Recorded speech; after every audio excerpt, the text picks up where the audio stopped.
What is up mga kabuhok? My name is Balbon and welcome back sa ating unboxing series. Meron tayong bida today. Ito yung Abiding TC3 or yung yellow na Abiding. Ayan. Maraming salamat po sa lahat ng nanonood at sumusuporta sa akin. Ayan. Ako po ay Tokyo based at dito po manggagaling ang helmet na to.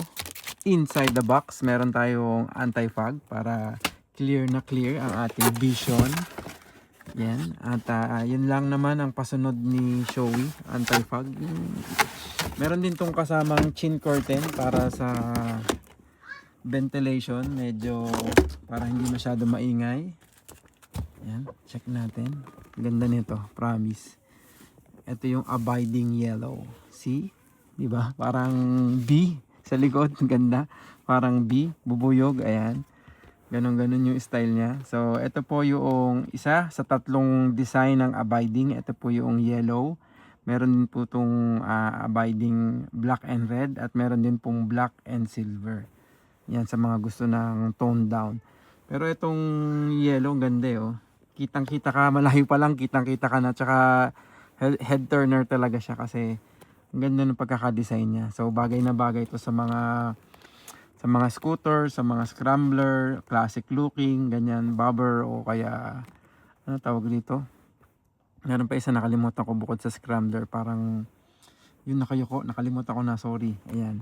So yun, basta mga classic looking, pwede to, bagay na bagay. Pwede rin naman to sa mga pillion rider, sa mga partner or sa mga wife natin na mahilig sumama sa mga ride. Maganda siya kasi simple lang siya, wala gaanong cheche-boreche. So, suot lang tapos okay na siya sa likod. Diba? Hindi siya ganun ka too loud para sa pillion rider. Ayan, Glamster. Yung kanyang gold para siyang nagme-metallic. Tapos yung yellow niya talaga bright na bright. So, ang ganda talaga nito. Pansin na pansin ka talaga sa malayo. Tapos yung kanyang black ay ano siya, normal black lang siya, glossy, pero hindi siya metallic color.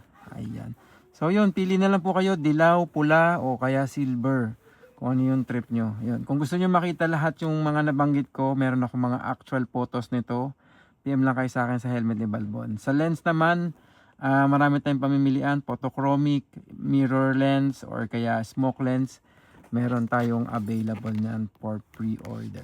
Yun lang po. Maraming salamat po hanggang sa susunod na unboxing sa helmet ni Balbon. Maraming salamat po. Ride safe po sa ating lahat. Peace out.